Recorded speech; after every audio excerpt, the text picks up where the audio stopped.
안녕하세요. 만나서 반갑습니다. 역사가 김영준입니다. 태조실록 제18부 목표는 기샤인 테무르라는 주제를 가지고 오늘 여러분들과 같이 이야기를 나눠볼까 합니다. 제가 병법서 시간에 이미 한번 소개를 해드렸지만 한 번 더 소개를 해드릴게요. 소개해드리겠습니다. 새로운 장비가 들어왔어요. 로지텍 C922 상당히 이제 고가의 장비를 구입해가지고 굴리게 됐는데 그동안 이제 품질 이야기가 꽤 많은 지적으로 나왔어요. 그래서 이제 품질을 향상시키기 위해서 나름 좀 이제 노력을 해야 될 필요가 있다라는 것을 절감을 하고서 모아서 자금을 모아가지고 새로운 장비를 구입을 했습니다. 물론 이제 아직 이걸로는 좀 부족할 수도 있어요. 어쩌면 또 여기서 뭔가 좀 추가 장비를 더 사야 될지도 모르겠는데 일단 이렇게 하나하나 차근차근 품질을 높이기 위해서 노력할 것을 약속드리겠습니다.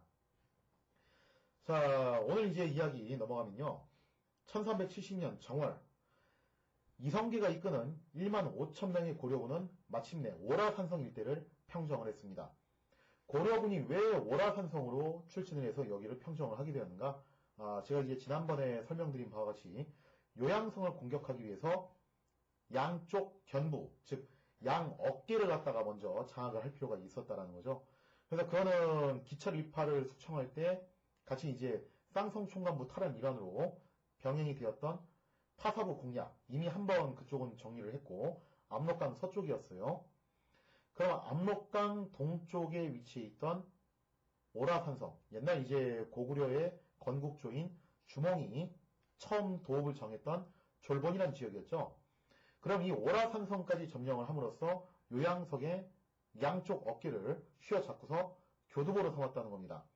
그리고 오라산성 같은 경우는 이 지역의 패권자였던 이오로 테무르가 이성계에게 귀부를 함으로써 상당히 손쉽게 이 지역을 확보를 하는 데 성공을 하게 됐다는 거죠. 자, 그러나 어쨌든 고려의 진짜 목표는 요양성이었어요.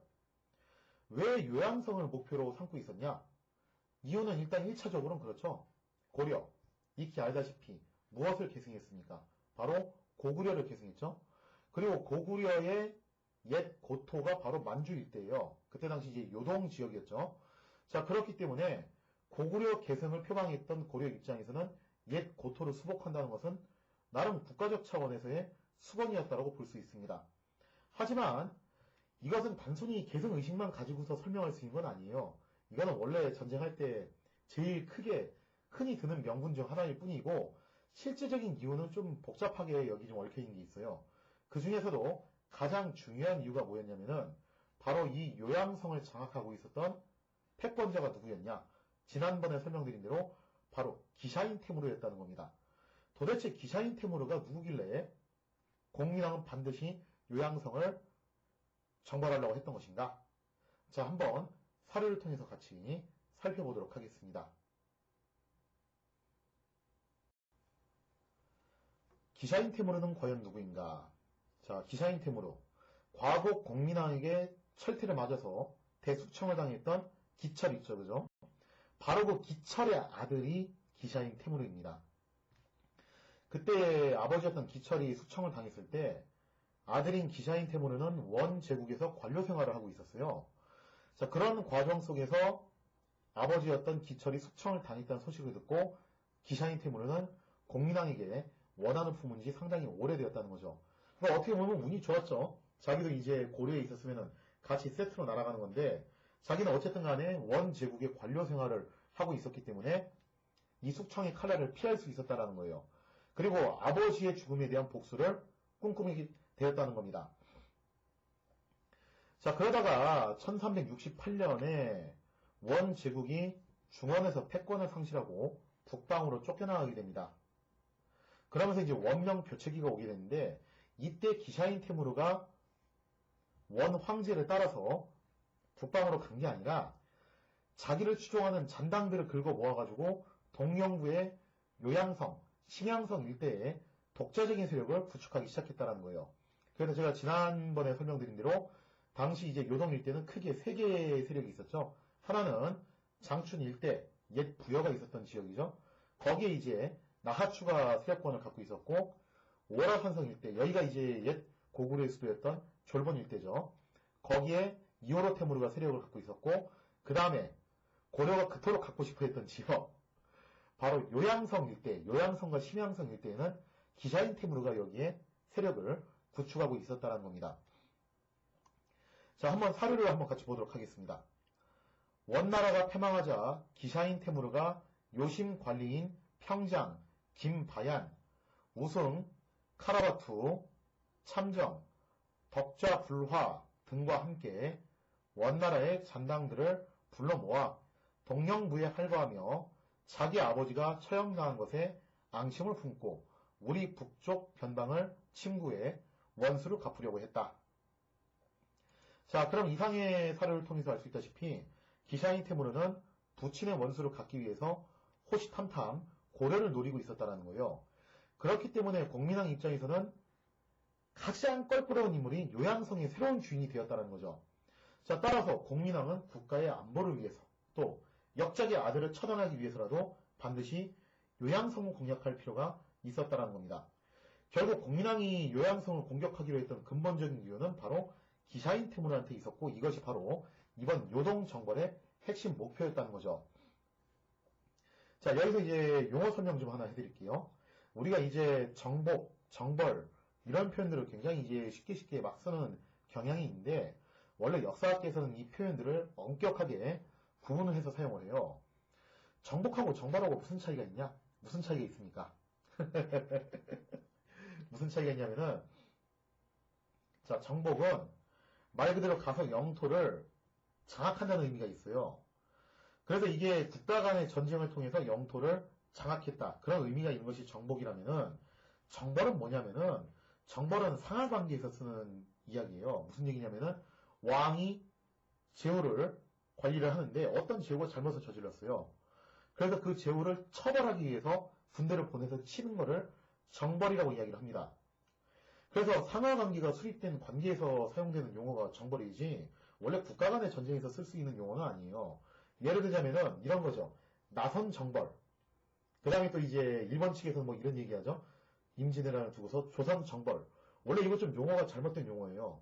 즉 조선과 나선, 조선과 러시아 그리고 조선과 일본 관계가 무슨 상하 관계는 아니라는 거죠. 그래서 잘못된 것을 쳐서 바로 잡는다라는 그런 징벌적인 의미가 있는 용어가 정벌이기 때문에 이럴 때 정벌을 쓸 수는 없고 이럴 때 원래 좀 객관적인 용어로는 역사학계에서는 뭘 쓰냐면은 출병이라는 용어를 많이 써요. 군대를 보내다. 그래서 일본의 좀 이제 객관적인 시각을 추구하는 역사학자들은 임진왜란을 조선 출병이라는 용어를 많이 씁니다. 우리나라에서도 마찬가지로 나선 정벌보다도 나선 출병 이런 용어를 많이 써요. 이거 말고도 뭐 침공, 공습, 공략 이런 표현도 나름 쓸 수 있겠죠. 자, 그래서 원래 정벌이라는 용어는 함부로 쓰기가 좀 어려운데 이거는 정벌을 쓸 수가 있어요. 왜냐? 고려 입장에서는 이렇다라는 거예요. 기샤인 테무르는 엄밀히 말하면은 고려의 신하라는 거죠. 그리고 역신의 아들이에요. 근데 그놈이 지금 반성은 안 하고 앙심을 품고서 호시탐탐 고려를 노리고 있기 때문에 고려의 왕으로서 역적을 토벌하기 위해서 군대를 보내서 쳐가지고 잘못된 것을 바로 잡겠다는 겁니다. 그래서 이런 의도가 내포되어 있는 전쟁이기 때문에 요거는 요동 정벌이라고 부를 수가 있다라는 거예요. 즉 고려가 표면상으로 내세웠던 명분은 사실 옛 고구려 땅이니까 이거를 뭐 우리가 어떻게 하겠다 그런 것보다도 이런 속성도 상당히 많이 들어있었다는 겁니다. 그래서 옛 고토를 수복한다는 정복의 의미도 있지만 역적의 아들을 처단한다는 정벌의 의미도 포함됐던 것이 바로 이 전쟁의 명분이었습니다. 자, 그래서 실제로 공민왕이 뭐라고 전쟁의 명분을 내세웠나 한번 다음 사료를 통해서 같이 살펴보도록 하겠습니다. 실제로 공민왕이 내세운 전쟁 명분은 상당히 흥미로운 구석이 있었습니다. 공민왕은 원 제국이 아무리 이빨 빠진 호랑이가 되었다 해도 정면 승부를 벌이고 싶은 생각은 없었던 것 같아요. 이거는 예전에 기철 일파를 숙청하고 쌍성총관부를 탈환할 때도 좀 똑같은 입장을 견지를 하고 있었는데 아무래도 그때 당시 이제 중원에서 원명 교치기가 일어나고 있는 그런 시점이었기 때문에 일단 명제국한테 알랑방구를 껴둔 상태긴 해요. 근데 또 명제국하고 관계가 어떤 식으로 갈지 알 수가 없잖아요. 그래서 여기서 무턱대고 북원을 적대하는 것도 좀 그다지 바람직하지 않다라고 판단을 했던 모양입니다. 이런 걸 보면 이제 공민왕이 국제 정세를 보는 시각이 나쁘진 않다는 걸 알 수 있어요. 자, 그래서 공민왕이 내세운 전쟁 명분은 굉장히 이제 재밌는데, 그 전쟁 명분은 정확하게 말하면 북원에 대한 선전포고가 아니에요. 즉 반역자인 기샤인 테무르에 대한 선전포고였다는 거죠. 자, 그래서 실제로 공민왕이 어떻게 선전포고를 했는가 한번 사료를 통해서 보도록 하겠습니다. 이 해당 사료가 1370년, 그때 이제 공민왕 19년 12월에 도평 의사사에서 보낸, 동령부 쪽으로 보낸 공문인데, 사실 본격적인 요동 정벌은 그 전달인 11월 달에 이미 일어났습니다. 그러니까 이미 전쟁을 벌여놓고 그 다음에 민심을 위임할 목적으로 보낸 공문이죠. 하지만 이 공문의 내용을 보면은 굉장히 전쟁 명분이 잘 나와 있는데 뭐라고 명분을 잡았는지 한번 보도록 하겠습니다. 도평 의사사에서, 자, 도평 의사사는 다들 아시다시피 이때 당시 실질적인 고려의 최고 의사결정 기구라고 볼 수 있겠죠. 이게 나중에 이제 조선시대의 의정부로 넘어가게 됩니다. 도평 의사사에서 동령부로 다음과 같은 공문을 보냈다. 기샤인 테무르는 자기 아비가 반란 음모를 꾸민 데다가 처형당한 후 본국에 대해 깊은 앙심을 품고서 늘 반역을 획책해왔다. 그러니까 아까 전에 했던 바로 그 얘기죠. 저거 역적의 아들이라 이거예요. 근자에 원나라 황제가 북쪽으로 피난했는데도 호정하려 하지 않고 동령부와 요동 등지로 몸을 숨긴 채 분성과 분원의 관료들과 결탁했으니 그 속셈은 황제의 위세를 빌리자는 데 있는 것이다. 그러니까 공민왕이 내세운 명분이 참 재밌는 게 뭐냐면은 저 기샤인 테무르는 고려에서만 역적인 게 아니라 원 제국에서도 역적이라는 거예요. 아니 황제가 저렇게 파천을 했는데 그럼 황제로 호종할 생각을 해야지. 지 혼자 떨어져 나와가지고 저렇게 살림 차린다는 것 자체가 이거 역심을 품은 놈 아니냐 이거죠. 자, 그 다음 대목 보면은 황제가 별세했어도 그 부음조차 알리지 않고 자신의 사사로운 욕심만을 채우려 했으니 이것이 어찌 공의를 고려한 행동이겠는가. 자, 이게 또 무슨 얘기냐. 당시 이제 원 황제가 해종이었는데 해종이 1370년 5월달에 세상을 떠나요. 근데 이거를 기샤인 테무르가 고려에 안 알렸던 모양이에요. 아니 뭐 알릴 이유가 없긴 하지 자기 입장에서는 이거를. 자, 아무튼 이렇게 해서 이걸 또 건수로 잡습니다. 봐라, 기샤인 테무르는 원 제국 입장에서 봐도 이거 역적 아니야. 그러니까 이 역적놈을 내가 징벌하려고 전쟁을 하는 거지. 무슨 내가 원 제국하고 북원하고 내가 직접적으로 전면 전쟁 벌이려고 하는 거 아니니까 오해하지 마라. 이거라는 거죠. 자, 그 다음에 또 나온 명분이 재밌는데, 또한 요심 지역은, 여기서 말하는 요심은 요양성과 심양성을 말하는 거죠. 애초 본국의 옛 영토였으나, 그러니까 뭐 여기서 이제 고려가 고구려를 계승했다는 것을 강조하는 거죠. 그리고 보통 이거는 전쟁하는 나라들이 다 한 번씩 언급하는 명분이기도 해요. 이거보다 편한 게 어디 있어요? 야, 그거 원래 우리 거였어. 이거보다 편한 전쟁 명분이 어디 있습니까? 원나라를 섬기게 된 이후 장인과 사이의 관계를 맺는 바람에 행성의 관할로 두었던 것이다. 자, 그래서 이제 이렇게 말하는 거죠. 원래 옛 고토였지만 그래도 고려와 원이 한 집안이 되면서 일단 원 제국의 산하로 그냥 맡겨뒀던 것 뿐인데, 그런데 기샤인 테무르가 이 지역을 점거해 자신의 소굴로 삼고서 위로는 원나라 조정에 충성을 바치지 않고 아래로는 본국에 공연한 사단을 일으켰기 때문에 지난해 군대를 파견해 그를 뒤쫓아 습격하게 했던 것이다. 그러니까 이제 바로 그 전부터 월화산성 정벌하고 그 과정을 갖다가 딱 토탈해가지고 설명을 한 거죠. 자, 그래서 이제 이상의 내용을 갖다가 좀 요약을 하자면은 기샤인 테무르가 요양성을 점거하고 거기를 이제 거점을 삼았던 것을 두고서 공민왕은 이렇게 비판을 했던 거예요. 저거는 고려에서도 역적이고 원 제국에서도 역적이다. 거기다가 요양성, 심양성 일대는 원래 마땅히 고려가 차지해야 될 몫이었는데 그거를 무단점거한 거 아니냐. 그래서 내가 쟤를 퇴출시키려고 하는 것이다. 이렇게 명분을 잡았다는 거죠. 자, 그래서 이제 기샤인 테무르가 사실상 이 전쟁의 주요 명분이었다고 볼 수 있는데, 사실 공민왕이 기샤인 테무르를 굉장히 껄끄럽게 생각했던 이유가 하나가 더 있어요. 여기서 좀 이제 복잡한 얘기가 나오는데 지금 이 공문도 엄밀히 말하면 동령부라는 곳에 보냈죠. 한국사 공부를 열심히 하신 분들은 아실 겁니다. 동령부가 도대체 뭡니까? 원 제국이 고려를 복속시킬 때 세 군데를 떼갔어요. 쌍성, 동령, 탐라. 근데 그 중에서 이제 교과서에서 뭐라고 가르치냐면은 동령부와 탐라 총관부는 일찍 돌려줬지만 쌍성 총관부는 끝까지 돌려주지 않았기 때문에 공민왕 때 무력으로 탈환했다. 그렇게 배우셨을 거예요. 그리고 이때 이 동령부가 어디로 갔냐? 바로 심양성 일대로 넘어가게 됩니다. 요심 일대로 넘어갔다는 거예요. 자, 그렇기 때문에 요심 일대로 넘어갔던 동령부, 이게 또 핵심 관건이라고 볼 수가 있는데 이 동령부 이야기를 좀 한번 해볼 필요가 있어요. 동령부뿐만 아니라 이 일대의 가장 상징적인 대빵이 누구냐면 심양왕이라는 자리인데 이 심양왕이라는 자리가 고려하고 고려 국왕하고 나름 상당히 오묘한 관계에 놓여 있었다라는 거죠. 자, 그러면은 심양왕이라는 자리는 도대체 어떤 자리이길래 고려왕과 상당히 복잡한 관계에 있을 수밖에 없는 것인가? 한번 다음 도표를 통해서 같이 살펴보도록 하겠습니다. 자, 이야기는 거슬러 올라가서 과거 고려가 원 제국에 복속했을 때 일단 오랜 전쟁이 끝나고 한반도는 안정을 되찾았죠. 근데 이 전쟁 기간 동안에 이미 많은 고려 유랑민들이 전쟁을 피해서 요동으로 흘러 들어갔던 상태예요. 그러니까 우리가 이제 최근에 이슈가 됐던 것 중 하나가 예멘 난민들이 제주도에 막 흘러 들어왔던 사건이 있었죠. 그죠? 그거하고 유사한 사태가 일어났던 거죠. 전쟁을 피해서 굉장히 많은 고려인들이 요동 쪽으로 도망을 쳤던 겁니다.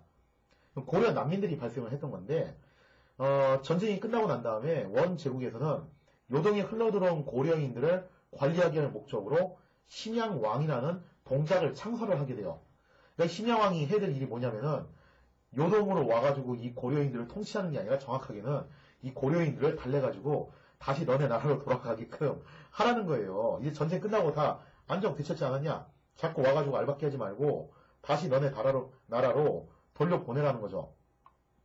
이렇게 해서 심양왕이라는 자리가 처음으로 이제 창설이 됐는데 이 심양왕의 처음으로 올라왔던 사람이 26대 왕이었던 충선왕입니다. 당시 이제 충선왕은 원황실 후계구도 싸움에서 이때 원 제국은 고질적인 문제가 뭐냐면은 황실 후계구도가 항상 불안정했어요. 그래서 항상 이거 가지고 싸우는데 이때 무종을 지지한 대가로 이 자기를 얻어내게 됐다는 거예요.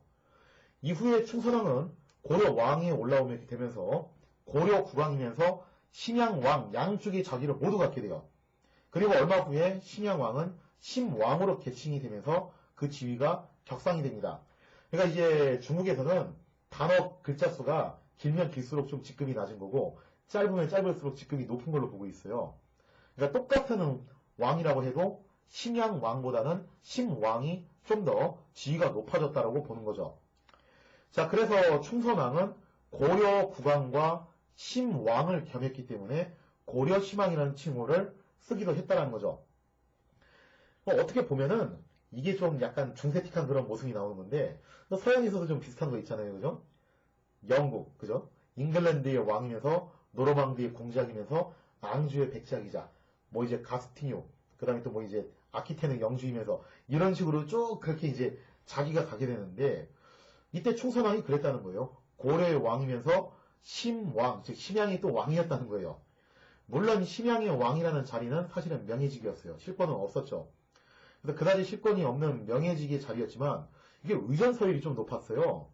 그래서 원황실 내에 제왕 서열이 심왕이 39이고 고려왕이 41이에요.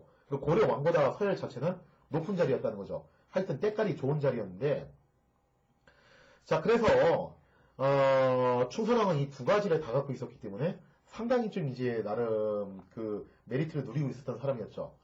근데 충선왕이 죽고 난 다음에 이 심왕의 자리가 좀 문제를 일으키기 시작합니다. 자, 지금 도표를 보시면요. 예전에 제가 설명드린 대로 충렬왕이 쿠빌라이 칸의 딸인 제국대장 공주하고 결혼을 해가지고 그 사이에서 나온 게 충선왕이죠. 이 사람이 이제 그 다음번에 고려의 왕이자 심왕이 되는데 근데 사실 충렬왕이 결혼을 이미 했어요. 그래서 정화공주라고 본부인이 있었는데 이 본부인이 집안이 나쁘지도 않았어요. 근데 제국대장 공주가 원황제의 딸이잖아요. 그죠? 선여긴 해도. 그래서 할 수 없이 그 왕비 서열이 바뀌어버려요. 제국대장 공주가 왕비가 되고 정화공주가 제2왕비가 되어버립니다. 그러면서 그 사이에서 태어난 아들이 강양공 왕자인데 이름이 왕자예요. 어떻게 보면 이제 비운의 아들이 된 거죠. 원래대로 따지자면은 강양공 왕자가 왕이 됐어야 됐죠. 정화공주가 제1왕비가 됐어야 됐어요. 원래는 그렇게 가야 되는 건데 이때 이제 고려가 원제국한테 복속을 하면서 부마국의 지위를 얻어내잖아요. 그러면서 충렬왕이 할 수 없이 왕비 서열을 바꾸는 바람에 충선왕이 이제 그 뒤를 이어서 왕이 돼버렸다는 거예요. 그래서 여기는 어떻게 보면 이제 낙동강 오리알 신세화된 계통이라는 거죠. 근데 어쨌든 간에 이제 충선왕이 죽고 난 다음에 고려왕은 충선왕의 아들이었던 충숙왕이 올라오게 됩니다. 근데 이 신왕의 자리가 어느 쪽으로 넘어가냐면은 충선왕의 이복 조카였던 왕고한테 넘어가는 거예요. 즉 강양공 왕자의 아들이었죠. 그래서 이렇게 뭐 넘어간 거에 대해서는 뭐 설이 좀 분분한데 뭐 한쪽 설에서는 원제국 입장에서는 이 두 가지 자리를 한 사람이 다 갖는 것은 좀 위험하다고 생각하고서 둘로 분할시켜버렸다. 뭐 그런 얘기도 있고 또 한쪽 설에서는 충선왕 계통 입장에서는 좀 미안한 것도 있었겠죠. 그죠? 저쪽에 불만이 있을 수 있으니까 그거를 좀 무마시키기 위해서 명예직이긴 해도 신왕 자리를 왕고한테 줬다. 뭐 이제 그런 견해도 있고 하여튼 뭐 여러 가지 견해들이 있어요. 여기에 대해서는. 자, 그래서 이제 왕고가 신왕 자리를 갖게 되고 충숙왕이 고려 국왕 자리를 갖게 되는데 여기서 이제 왕고가 욕심을 부려요. 왜냐면 한번 생각해보니까 자기도 왕시고 아니 원래대로 따지자면 자기가 왕이 됐어야 되잖아요. 근데 저쪽 계통한테 밀렸다라는 거예요. 그래서 왕고가 고려 왕이 되고 싶다라는 그런 야심을 갖게 됩니다. 그리고 만약에 자기가 진짜로 고려 왕이 된다면은 자기 역시 충선왕과 마찬가지로 고려 국왕과 신왕이라는 두 가지 직위를 같이 갖고 있는 메리트를 누릴 수 있다는 거죠. 그래서 왕고가 충수왕의 자리를 계속 누려요. 그러면서 이제 원제국에 가가지고 막 로비도 하고 모함도 하고 그래가지고 충수왕이 졸지에 콩밥도 먹고 그런 신세도 쳐요. 그러면서 이제 정치적으로 서로 이제 막 엄청나게 싸우게 되는데 당연히 내부에 협조자들도 있습니다. 왕고를 고려 국왕으로 영입하려는 세력이 있었는데 그 사람이 그 악명 높았던 고려 후기에 간신으로 악명이 높았던 조적이라는 사람이었어요. 그래서 이제 기철 이전에 가장 대표적인 역신이 누구냐면 바로 조적이라고 볼 수 있겠죠. 그래서 보통 역신전을 계보하면은 이때 조적, 그 다음에 기철, 그리고 뭐 김용, 그 다음에 이제 공인왕을 시했던 뭐 홍윤 이런 식으로 이제 쭉 간다고 볼 수가 있는데 자 아무튼간에 이제 왕고가 그런 야심을 품으면서 충수왕을 정치적으로 엄청나게 공격을 하게 되고 충수왕은 뭐 여러 번 위기를 맞이했지만 어쨌든 이제 끝까지 왕을 지키는 데 성공을 합니다. 그러면서 그 다음번 왕을 누구한테 넘겨주냐면은 그 악명 높은 그죠? 고려 역사에서 최악의 폭군이라는 평가를 받았던 고려판 연산군 충혜왕한테 넘겨주게 돼요. 자, 근데 이 충혜왕한테 또 겁도 없이 왕고가 덤벼들어요. 그래서 조적이 실제로 반란을 일으킵니다. 내전이 일어나요. 무려 1000명의 병력을 모아가지고 반란을 일으켰는데 이 충혜왕이 싸움을 잘했어요. 되게 폭군이긴 했는데 싸움 박치를 잘해가지고 불과 그 친위대 몇 명만 데리고 가가지고 그 1000명이 넘었던 조적의 반군을 한 방에 박살을 내버리죠. 그러면서 조적은 붙잡혀서 참사를 당하면서 왕고는 더 이상 이제 노리지 못하고 고려 국왕제를 노리지 못하고 한동안 이제 몸을 사리면서 조용히 지내게 됩니다. 그리고 충혜왕은 이제 폭군 짓을 하다가 결국 이제 폐위를 당하게 되고 그 뒤를 이어서 충혜왕의 아들이었던 충목왕, 충정왕이 이었다가 제가 예전에 설명드린 대로 충정왕이 너무 어린 얼라니까 불안해가지고 누구로 이제 교체를 했다. 충혜왕의 동생이었던 공민왕으로 교체를 하게 됐다는 거죠. 자, 그래서 이제 공민왕이 왕에 올라오게 됐는데 그러면 공민왕 통치기에 심왕에 봉착된 인물이 누구였냐? 왕고의 아들이 왕덕수였고 왕덕수의 아들이 왕독타불화였어요. 이 사람이 이제 시망의 자리를 차지하게 되는데 왕 독타불안은 조부하고는 달리 딱히 고려 국왕의 자리를 넘보지 않았습니다. 그래서 한동안 고려 국왕과 시망의 사이는 큰 갈등 없이 조용히 넘어가게 됐다는 거죠. 자, 그런데 공민왕이 기철 일파를 처단한 이후에 문제가 생겼어요. 기씨 일파들은 끊임없이 시망 왕 독타불화를 부추겨서 공민왕을 폐위하려고 했다는 거예요. 그러니까 이 시망이 사실 명예직이긴 해도 엄연히 이제 심양 지역의 왕이고 왕으로 봉지하게 되어 있는 상태이고 그 다음에 의전 서열이 상당히 높단 말이에요. 그렇기 때문에 원 제국이 혼란스러운 상황이 됐을 때 동령부 일대, 요심 지역으로 옮겼던 동령부 일대에 나름의 부심적 역할을 할 수 있는 사람이 또 이 시망이라는 거예요. 자, 그래서 이제 이런 점도 있었고 또 어쨌든 간에 여기가 왕시니까 기씨가 왕이 될 수는 없잖아요. 그죠? 고려에서. 그래서 이제 기씨 일파가 어떻게 하려고 했냐면은 공민왕을 쳐내고 처음에는 왕 독타불화를 고려의 국왕으로 옹립을 하려고 했어요. 근데 왕 독타불화는 자기 할아버지가 하도 그냥 그렇게 설치고 다녔던 게 지긋지긋했는지 자기는 욕심을 안 부려요. 나는 관심 없다. 난 조용히 살겠다. 그래서 결국 이 시도는 좌절되고 기씨 일파가 그래서 골라잡았던 게 누구였냐면은 덕흠군이었다는 거죠. 자, 근데 이제 뭐 덕흠군의 침공도 실패를 하면서 기씨 일파의 이런 시도는 다 무위로 돌아가게 되는데 이때 기샤인 테무르가 요양성에 운거를 하면서 당연히 또 누구를 충동지를 할 가능성이 높아졌냐면은 왕 독타불화를 충동지를 할 가능성이 높아졌다는 거죠. 좋던 시탄지 간에 기샤인 테무르가 고려로 침공을 해오기 시작하면은 왕 독타불화도 마음이 흔들릴 수밖에 없다는 거예요. 그러면서 강제로라도 왕 독타불화를 왕으로 옹립을 하면은 공민왕 입장에서는 굉장히 난감할 수밖에 없겠죠. 그래서 공민왕 입장에서는 지금 이 상황을 확실하게 해결하기 위해서는 누구를 처단을 해야 된다. 왕 독타불화야 뭐 지금 욕심이 없는 양반이니까 그렇다 치더라도 기샤인 테무르는 확실하게 처단을 할 필요가 있다라는 거예요. 자, 이상의 내용을 정리를 하자면은 공민왕이 내세운 요동정벌의 명분은 고려 왕실뿐만 아니라 원 제국에도 반영을 일으킨 기샤인 테무르를 처단하고 마땅히 고려가 차지해야 할 몫을 가져간다는 논리였다. 그리고 이러한 논리는 과거 공민왕이 기철 일파를 처단할 때하고 매우 유사한 형태의 논리라고 볼 수 있겠죠. 왜 이런 논리를 명분으로 삼았냐 했을 때 이는 고려가 북원과는 직접적으로 싸우지 않고 기샤인 테무르만 콕 집어서 전쟁 대상으로 삼고자 하는 그런 계산이 깔렸다는 거죠. 또 이러한 전쟁 명분은 민심 확보에도 굉장히 중요한 역할을 했다는 거예요. 이게 무슨 얘기냐면은 본래 영토를 정복한다는 것은 무척 어려운 일이에요. 그러니까 이때 고려가 기샤인 테무르 처단이 1차 목표였지만 기왕이면 요양 지역을 실질적으로 정복하는 것도 나름 이제 속내가 있었다는 거죠. 그럼 요양 지역을 군사적으로 정복하기 위해서는 어떻게 되냐? 이 지역을 통치하기 위해서는 엄청난 행정력이 필요로 하는데 그 행정력을 뒷받침해 주는 것이 바로 현지민들의 협조예요. 자, 따라서 현지민을 협조로 구하기 위해서라도 이런 명분을 내세울 수밖에 없었다는 거죠. 왜냐? 한번 생각을 해보겠습니다.